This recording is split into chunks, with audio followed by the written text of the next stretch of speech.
அன்பர்களே, ஒட்டுமொத்த உலக சினிமா வரலாற்றிலேயே இதுவரைக்கும் வெளிவந்த திரைப்படங்கள்லயே ரொம்ப அருவருப்பான, ரொம்ப கொடூரமான, ரொம்ப வக்கரமான ஒரு சில படங்கள்ல இந்த படம் ரொம்ப முக்கியமான ஒரு படங்க. இந்த படத்தோட பேரு ஸ்லாட்டர்ட் வாமிட் டால்ஸ். இது மொத்தம் 4 பாகமா வெளிவந்திருக்கு. இது 2006ல வெளிவந்த முதல் பாகம். நான் ஆரம்பத்திலே சொன்ன மாரி இந்த படத்துல ஏகப்பட்ட கொடூரமான, வக்கரமான, அருவருப்பான, அசிங்கமான, ஆபாசமான, நிர்வாணமான, சித்திரவதையான காட்சிகள் அடங்கியிருக்கு. இந்த படத்துல வர்ற 90% காட்சிகள் அந்த மாதிரிதான் இருக்கும். மிச்சம் 10% தான் சாதாரணமா இருக்கும். அந்த சாதாரண காட்சியில மட்டும்தான் இப்ப நீங்க பார்த்துக்கிட்டு இருக்கீங்க. இந்த படம் உண்மை கதையா இல்லையா அப்படிங்கிற தகவலை இந்த வீடியோட முடிவுல இந்த படத்தோட இயக்குனர் இந்த படத்தை பத்தி என்ன சொல்லியிருக்காரு அப்படிங்கிறத நான் சொல்றேன். அப்பவே உங்களுக்கு புரியும் இது உண்மை கதையா இல்லையா அப்படின்னு. அதனால இந்த வீடியோவை ஸ்கிப் பண்ணாம கடைசி செகண்ட் வரைக்கும் பாருங்க. அதோட முக்கியமான விஷயம், 18 வயசுக்கு கீழே யாராவது இந்த வீடியோவை பார்த்துட்டு இருந்தீங்கன்னா தயவு செஞ்சு இப்பயே ஸ்கிப் ஆயிடுங்க. இது உங்களுக்கான வீடியோ இல்லை. இந்த படம் ஆரம்பிச்ச உடனே ஒரு லாட்ஜில் ஒரு ரூம்ல இந்த பெண்ணை காட்டுறாங்க. இந்த பெண்ணுக்கு 19 வயசு ஆகுது. இவங்க பேர் ஏஞ்சலா. இவங்க தான் இந்த படத்தோட கதாநாயகி. இவங்களுக்கு புலிமியா அப்படிங்கிற ஒரு வினோதமான நோய் இருக்கு. அப்படின்னா என்னன்னா, இவங்களுக்கு வந்து வாந்தி வந்துகிட்டே இருக்கும். இவங்க வந்து சாப்பிடுவாங்க, வாந்தி எடுப்பாங்க, சாப்பிடுவாங்க, வாந்தி எடுப்பாங்க. அந்த மாதிரி ஒரு வினோதமான வாந்தி எடுக்கிற நோய் இவங்களுக்கு எப்போ பாரு வாந்தி எடுத்துக்கிட்டே இருக்காங்க. அது மட்டும் இல்லாமல் இவங்களுக்கு அதீத போதை பழக்கம் இருக்கு. நிறைய போதை பழக்கத்துக்கு அடிமையாக கிடக்குறாங்க. இப்போ இவங்கள பார்க்கறதுக்கு ஒரு கேமராமேன் இந்த ரூமுக்குள்ள வர்றாரு. அவர் வந்து முகத்தை காட்டுறதுல அவர் குரல் மட்டும் தான் கேட்குது. அவர்கிட்ட இவங்க பேசுறாங்க. நீங்க வந்து என்ன படம் பிடிங்க, நான் பேசுறத வந்து ரெக்கார்ட் பண்ணுங்க, நான் என் வாழ்க்கைக்கு நடந்த கதையெல்லாம் சொல்றேன், அதெல்லாம் ரெக்கார்ட் பண்ணி ஒரு டாக்குமெண்ட்ரி ஃபில்ம் மாதிரி ஒரு பயோபிக் மாதிரி எடுங்க அப்படிங்கிற மாதிரி இவங்க சொல்லிட்டு இருக்காங்க.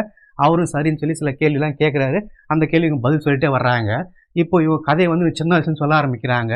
நான் சின்ன வயசுலேருந்து ரொம்ப மூர்க்கமான பெண்ணை தான் வளர்ந்தேன். யாரை பார்த்தாலும் கோவப்படுவேன். அப்படிதான் கொஞ்சம் ரஃப்பாகவே இருந்தேன். எனக்கு வந்து சின்ன வயசுலேருந்தே கடவுள் நம்பிக்கை இல்லை.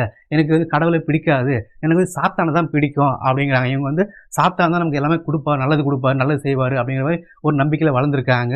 இவங்க ஒரு 13 வயசு இருக்கும்போது இவங்க வீட்டுக்கிட்ட இருக்கிற ஒரு தேவாலயத்தை, அந்த சர்ச்சை வந்து தீ வச்சு கொளுத்திருக்காங்க. அதனால அந்த ஊருக்காரங்களாம் வந்து இவங்க குடும்பத்தோடு அடித்து துரத்திருக்காங்க. அதுக்கப்புறம் பக்கத்து ஊருக்கு போயிட்டு செட்டில் ஆயிருக்காங்க. இவங்க வளர வளர இவங்களுக்கு சில கெட்ட கூட சேர்ந்து வளர்ந்துருக்கு. அதாவது ஆண் நண்பர்களோட சேர்ந்து சிட்டின் அனுபவிக்கிறது, அந்த மாதிரிலாம் ஊர் சுற்றுறது, முக்கியமாக அந்த போதை பழக்கங்கள்னாலே போதைக்கு அடிமையாகிறது. ஸோ இப்போ அந்த போதை பழக்கத்துக்கு அடிமையாக அதெல்லாம் வாங்குறதுக்கு காசு வேணுங்கிறதுக்காகவே இவங்க வேலைக்கு போக ஆரம்பிச்சிருக்காங்க. அது என்ன வேலைன்னு பார்த்தீங்கன்னா, இந்த போல் டான்சர் அப்படின்னு சொல்லக்கூடிய இந்த கிளப்பில் டான்ஸ் ஆடுவாங்க இல்லையா, ஒரு இரும்பு பழுப்பு இருக்கும், அதை பிடிச்சிக்கிட்டு கவர்ச்சியாக வந்து டான்ஸ் ஆடுவாங்க. அப்புறம் ஒரு ட்ரெஸ்ஸாக கழட்டி போட்டுட்டு டான்ஸ் ஆகிட்டே இருப்பாங்க.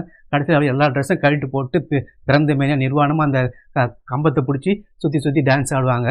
அந்த டான்ஸரை வந்து வேலை செஞ்சுக்கிட்டு இருக்காங்க. அதில் வர்ற மொத்த பணத்தையுமே அப்படியே அவங்க போதைப் பொருள் வாங்குறதுக்கே பயன்படுத்துகிறாங்க. வாங்கி அவ்வளோ போதையை வந்து பயன்படுத்தி அது போதைக்கு அடிமையாக கிடக்குறாங்க. அதை வந்து பயன்படுத்தும் போது இவங்களுக்கு வந்து நிறைய இல்லூஷன்ஸ் தோணுது. இவங்க வந்து கெட்ட கனவுகள், கெட்ட எண்ணங்கள்லாம் வருது. அதில் ரொம்ப கொடூரமான, ரொம்ப சித்திரவதையான, இவங்கள மற்றவங்க சித்திரவதை பண்ணுற மாதிரி, ஆண்கள் வந்து இவங்களை கொடூரமாக பலாத்காரம் பண்ணுற மாதிரிலாம் வந்து இப்போ இவங்க நினச்சி பார்க்குறாங்க. அந்த காட்சியெல்லாம் வந்து இடையிடையே ஓடிட்டே இருக்குது. இவங்க கூட வேலை செய்கிற ஒரு பெண் இருக்காங்க. அந்த பெண்ணை வந்து இங்கிலீஷில் நினச்சி பார்க்குறாங்க. இவங்க கற்பனையில் அந்த பெண்ணு வந்து இப்போ ஒரு சில குழுமப்படுத்துகிற மாதிரியும், பாலியல் பலாத்காரம் பண்ணுற மாதிரியும், அந்த பெண்ணை வந்து அப்படியே பிடிச்சி அந்த பெண்ணோட கண்ணெல்லாம் நோண்டி எடுக்கிறாங்க. இதெல்லாம் பார்க்கவே அவ்வளோ கொடூரமாக இருக்குது. அந்த மாதிரி இப்போ நினச்சி பார்க்குறாங்க. அதுக்கடுத்து ஒரு ஆள் வந்து இப்போ ரொம்ப கொடூரமாக வாந்தி எடுக்கிறான். திருப்பி அவன் எடுத்த வாந்தியை ஒரு டம்ளரில் பிடிக்கிறான். பிடிச்சிட்டு மறுபடியும் அப்படியே குடிக்கிறான். அவன் குடிச்சிட்டு அவன் எடுத்த வாந்தியை திருப்பி மறுபடியும் குடிக்கிறான். இப்படி அவ்வளோ கொடூரமாக ஒரு காட்சி போகுது. அதுக்கப்புறம் இவங்க கூட வேலை செய்கிற இன்னொரு பெண்ணை காட்டுறாங்க. அந்த பெண்ணும் வந்து இப்போ அவள் வந்து ரொம்ப கொடூரமாக நடந்துக்கிறான். அவளை வந்து ஒருத்தர் கையை வெட்டுறான். அந்த கையை வெட்டி எடுத்து அந்த கையால் மறுபடியும் வாயில் வச்சு வாந்தி எடுக்கிறான். அந்த வாந்தி எடுத்துட்டு திருப்பி அதை குடிச்சு அந்த வாந்தி எடுக்கிறான். இப்படி நான் அதை விவரிக்க முடியாத அளவுக்கு அது காட்சியில் பார்த்தா உங்களுக்கு புரியும். அவ்வளோ அருவருப்பாக ரொம்ப கொடூரமாக போயிட்டு இருக்கு. இன்னொரு ஆள் வர்றான். அவன் வந்து பக்கத்தில் இருக்கிறவன்ட்ட போயிட்டு அந்த தலையை வந்து நெத்தி புருவத்துக்கு மேலே அப்படியே டோப்பா மாதிரி வெட்டி எடுக்கிறான்.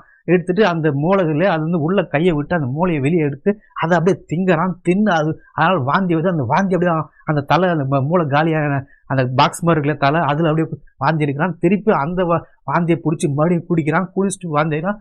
இப்படி நம்ம சொல்லவே முடியாத அருவருப்பான காட்சிகள் நீண்டுகிட்டே போகுது. அது இவங்களுடைய இல்லூஷன்ஸில் வரக்கூடிய காட்சிகளாக இருக்குது.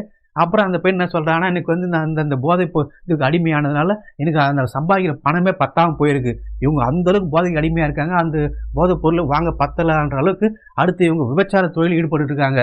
அந்த போதைப் பொருள் வாங்கிறதுக்காக, பணம் தேவைப்படுறதுக்காகவே விபச்சாரமும் செஞ்சுருக்காங்க. இப்படி விபச்சாரம்லாம் பண்ணுறது, போதைப் பொருள்லாம் பயன்படுத்தணும்னா இவங்களுக்கு மனநலமும் பாதிக்கப்பட்டிருக்கு, உடல்நலமும் பாதிக்கப்பட்டிருக்கு. இவங்க ரொம்பவே ஒரு மோசமான ஒரு ஸ்டேஜ் அடைஞ்சிருக்காங்க. கடைசி அந்த படத்தோட கிளைமேக்ஸில் இவங்க ஒரு பாத்ரூமில் பாத் டப்பில் அப்படியே படுத்துக்கிட்டு அந்த தண்ணியில் மூழ்கி தற்கொலை பண்ணி இறந்து போகிறாங்க. யோ, என்னையா கதை சொல்கிற, ஒழுங்காக ஒரு கோர்வையாக சொல்லியா அப்படின்னு நீங்கள் கேட்குறது, நீங்கள் நினைக்கிறது நல்லாவே புரியுதுங்க. நான் மட்டும் இல்லை, யாராலையுமே இந்த படத்தை கரெக்டாக கோர்வையாக முழுசாக சொல்ல முடியாது. இதை பார்த்தா மட்டும்தான் புரியும். ஏன்னா இந்த படத்தை எடுத்திருக்கிறது அப்படிதான் ஏடாகூடமாக எடுத்து வச்சுருக்காங்க. அது சம்மந்தம் இல்லாத காட்சிகள்லாம் இடையிடையே வந்துக்கிட்டு இருக்கும். அது சம்மந்தம் இல்லாத நபர்கள்லாம் திடீர்னு வருவாங்க, திடீர்னு போவாங்க, சித்திரவதை பண்ணுவாங்க. அது எடிட்டிங்கும் பார்த்தீங்கன்னா தாறுமாறாக அவங்க விருப்பத்துக்கு கட்டிங் போட்டிருக்காங்க, அங்கே கண்ட இடத்துல சிதர் போட்டிருக்காங்க. அதனால் இது கோர்வையாக நேர்கோட்டில் இந்த படத்தையும் எடுக்கலை, அந்த இப்போ நம்ம நேர்கோட்டில் அந்த இப்போ படத்தையும் காட்டல. ஸோ நம்மளால் அந்த கதையை கரெக்டாக இப்போ சொல்லி புரிய வைக்க முடியாது. நீங்கள் விஷுவலாக பார்க்கும்போது மட்டும்தான் உங்களுக்கு அது புரியும். அதுவும் புரியறதுக்கு ஒன்றுமே இல்லை, எல்லாமே சித்திரவதை காட்சிகள் தான். அதனால் நீங்கள் இப்போ படம் பார்த்தா தான் உங்களுக்கு அதை நான் சொல்ல வரது உங்களுக்கு புரிய வரும். அதுக்காக நான் அந்த படத்தை பாருங்கன்னு நான் ரெக்கமெண்ட் பண்ண மாட்டேன். இது ரொம்பவே மன உளைச்சல் ஏற்படுத்தக்கூடிய படம். அதுக்கப்புறம் உங்கள் விருப்பம். அது இல்லாமல் இது இந்திய அரசால் தடை செய்யப்பட்ட படமும் கூட. ஸோ என்கிட்ட லிங்க் எல்லாம் கேட்காது, என்கிட்ட லிங்க்கும் இல்லை. நீங்கள் எப்படியாவது பார்க்கணும் விருப்பப்பட்டால் எப்படியாவது கூகுளில் தேடி பிடிச்சி இந்த படத்தை பாருங்கள்.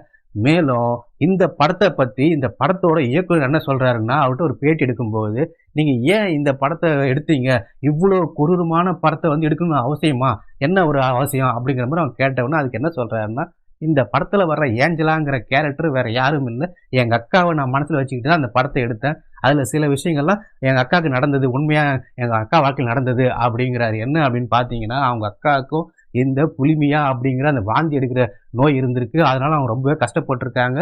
அதே போல் இந்த படத்தில் காட்டுற கதாநாயகி இருக்கிற போதை பழக்கம் மாதிரி இவங்க அக்காவுக்கும் ரொம்ப அதீத போதை பழக்கம் இருந்திருக்கு. அந்த போதை பழக்கத்தினால அதுக்கு அடிமையாகி அவங்களுக்கு நிறைய இல்லூஷன்ஸ் தான், இந்த மாதிரி அவங்களுக்கு அந்த கற்பனையும் அந்த தப்பான எண்ணங்களும் தப்பான அந்த கனவுகளும் வந்திருக்கு. அதையெல்லாம் பல முறை அந்த கொடூரமான கனவுலாம் என்கிட்ட சொல்லியிருக்காங்க தம்பிக்கிட்ட. அதையெல்லாம் கேட்டு வளர்ந்துருக்காரு இவர். அதெல்லாம் சேர்த்து கூட கற்பனையும் கலந்து தான் இந்த படத்தை எடுத்திருக்காரு. அதை விட முக்கியமாக இன்னொரு ஒரு அதிர்ச்சிகரமான உண்மையை ஒத்துக்கிட்டாரு அவர். என்னன்னா, அவங்க அக்காவுக்கு அந்த மாதிரி அந்த போதைப் பொருளை பயன்படுத்தி ரொம்பவே மனநலம் கெட்டு போயிருக்கு. அவங்க கிட்டத்தட்ட ஒரு அரை மென்டல் ஆகிட்டு இருக்காங்க. அந்த மாதிரி சூழ்நிலை இவரை சொந்த தம்பிக்காரனே அவங்க ஒரு முறை பாலியல் பலாத்காரம் பண்ணியிருக்காங்க. இவர் பாலியல் வன்கொடுமை செஞ்சுருக்காங்க. அத்தையும் பகிரங்கமாக பேட்டி எடுக்கும்போது மக்கள் மத்தியில் ஒத்துக்கிட்டாரு. இதெல்லாம் விட இன்னொரு ஒரு விஷயத்தையும் சொன்னார். இந்த படத்தில் இந்த வாந்தி எடுக்கிற காட்சியெல்லாம் எல்லாமே உண்மையாக ரியலாக எடுத்திருக்காரு. அதுதான் அது சொல்லும் போது நமக்கு ரொம்ப ஆச்சரியமாக இருக்குது, எப்படி எடுத்தாங்க அப்படின்னு. அது எதுவுமே கிராஃபிக்ஸ் இல்லை, எல்லாமே ஒரிஜினலாக அந்த நடிகரில் வாந்தி எடுக்க வச்சுருக்காங்க. எப்படின்னா அவங்க போதை பொருள் கொடுத்து வாந்தி எடுக்க வச்சாங்களாம். இப்போ உதாரணமாக சொன்னோம்னா, இப்போ நம்மளே பார்த்தீங்கன்னா, இப்போ ஒரு குடிப்பழக்கம் இல்லாத ஒரு ஆள்கிட்ட போயிட்டு இந்த பீரோ பிராந்தி மாதிரி அந்த மதுபானத்தை கொடுத்தா அதை அவங்க குடிக்க கூட அவசியம் இல்லை, அது கிட்ட மோந்து பார்த்தாலும் அவங்களுக்கு வாந்தி வந்துடும், அந்த பழக்கம் இல்லாதவங்களுக்கு. அதுபோல் இந்த நடிகர்களுக்கு அந்த நடிகைகள்லாம் ஏதோ ஒரு வித போதைப் பொருளை கொடுத்து அவங்களுக்கு அதை சாப்பிட வச்சு போதைப் பொருளை கொடுத்து அதை வாந்தி எடுக்க வச்சு அதெல்லாம் ரியலாக எடுத்திருக்காரு.